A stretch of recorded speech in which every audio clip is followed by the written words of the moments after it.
And welcome back to Sportsnite Niagara. I'm Jeremy White, your host. Once again, we have a great opportunity coming up in just a minute. We're going to break down some game film with a coach. You don't get that opportunity too many times, and it's going to be pretty cool. So we'll welcome in Niagara men's hockey coach Dave Burkholder, who joins us. And Berkey, talk to me about the season, because I was asked by Rob Ray, how's Niagara doing this year? And my first response was, well, playing some really tough teams and some really close games. So when you look at the season from the start to right now, what's your quickest answer for how it's gone?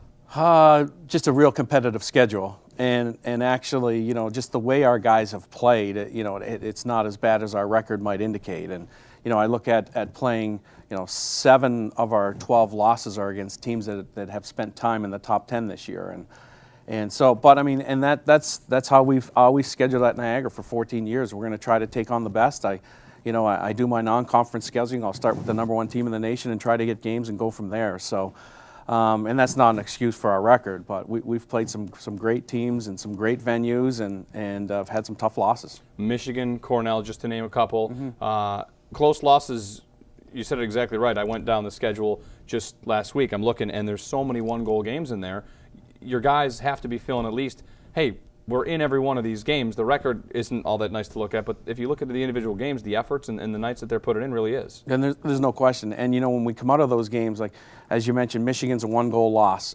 Cornell was top 5 in the country. We were their home opener. We lose in overtime. And there's no moral victories in those losses. Like, it's a distraught locker room and an upset coaching staff when we lose those games. Even most recently losing to North Dakota, who was number 4. It's 2-1 with 2 minutes to go against the number 4 ranked team in the nation. That's pretty cool. That's pretty good. But we didn't get it to overtime. We ended up losing 3-1. So we just hope that these experiences will help us when we get into CHA play, our conference play, that it's going to toughen us. That we've had those experiences that are going to make us a better team come playoff time, and that's what you want. You want to be playing your best hockey in March. Try to get to the NCAA tournament, and playing this type of schedule is going to help us. And one thing I also noticed was looking at your schedule, CHA play is coming up, which means you have a lot of back-to-backs against Alabama, Huntsville, and Robert Morris. And in the limited back-to-backs you've had so far, your team's been better on the second night. We have, yes. Even these past 2 weekends, lost both Friday nights, came back with great efforts on Saturday. And obviously, it's so hard in college hockey to sweep an opponent, whether you're home or, especially on the road, being a road team to get a sweep. But we have the majority of our games at Dwyer Arena to finish the season here, and that's where we need to make up some ground here. And certainly in CHA play, we're going to need to win our home games. All right. Well, you brought some highlights to show us. A highlight. What did you bring? Well, we have a goal from Friday night's loss against St. Lawrence, and I just wanted to show the fans that the importance of good changes.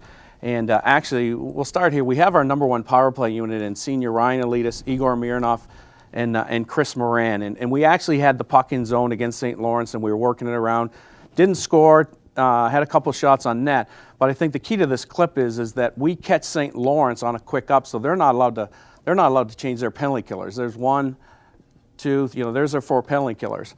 And we stress the importance of good changes. And if you can roll the tape from here, they end up getting a 200-foot clear onto our goalie, Chris Noonan, and stop it there. And it doesn't show it on tape, but on a change, we stress, we want the first guy that comes off the bench, we need him to fill the far side. So he's supposed to come cross-ice, fill the far side lane. That's going to be Mark Zanette, and he posts at the red line. Paul Zanette, second off the bench, he ends up filling the middle lane, and then Brian Haychek, who's going to score the eventual goal here, fills the wall and finishes it off really well. But our goalie calls for a quick up. This is Jason Beatty, a freshman D. He makes a fantastic pass. You can roll it here. And he's going to hit Mark Zanette, who's posted at the red line. Stop it there, please. There's Mark, who was first off the bench. He finds his brother Paul on a really good, nice touch area pass here. Paul skates onto it. You can roll it from there. Good little exchange there. Guys, stay on site. Stop it. Paul Zanette does a great job. He brings 2 defenders to him. Has a nice little drop pass to Brian Haychek.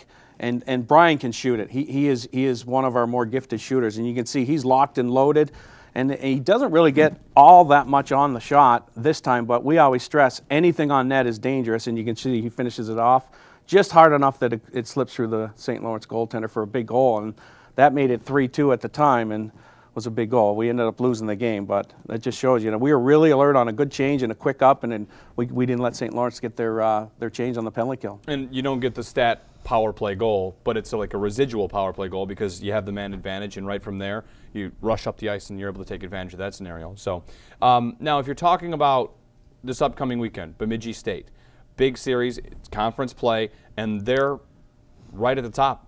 Last year they made big headlines by their Cinderella type run, and they've parlayed that into a great season. So I'd imagine your guys are pretty excited to get a crack at Bemidji State. This is huge, and we got swept there. And for making the Frozen Four last year out of our league was an amazing story. And no one in college hockey thought that they would have the success this year that they've had. And I looked at the computer rankings before I came today, and they're number 4 in the country on the computer rankings. So if the NCAA tournament started today, they'd be a number 1 seed. The media and the pollsters have them at number 12 in the country, but they're nationally ranked for a reason. They have the most sought-after free agent in Matt Reed. Every NHL team's on him, and he's going to bring a boatload of scouts to the Dwyer Arena this weekend, which is a great opportunity for our guys as well. So, they're well coached. They're one of the faster teams that we'll meet this year, and it's a big test. They're conference games. We've created an unbelievable rivalry between the two schools, and this is the last year of College Hockey America. So it's going to be a great weekend of hockey at the Dwyer. And one thing that might be important for the CHA tournament is if you were able to get a win against them or even wins in conference play, getting that 2 seed to avoid them in the first round, next thing you know, you never know what can happen in that conference tournament. No question. You do not want to play Bemidji opening night of the CHA tournament. There's no question about that. And then if you get into the championship game, it's a coin toss. It's a 60-minute battle to get to the NCAA tournament. We want that chance. All right, well, good luck, Coach, against Bemidji State this weekend. The Beavers visiting Dwyer Arena. Coming up next, much more on Sportsnite Niagara. Don't go anywhere.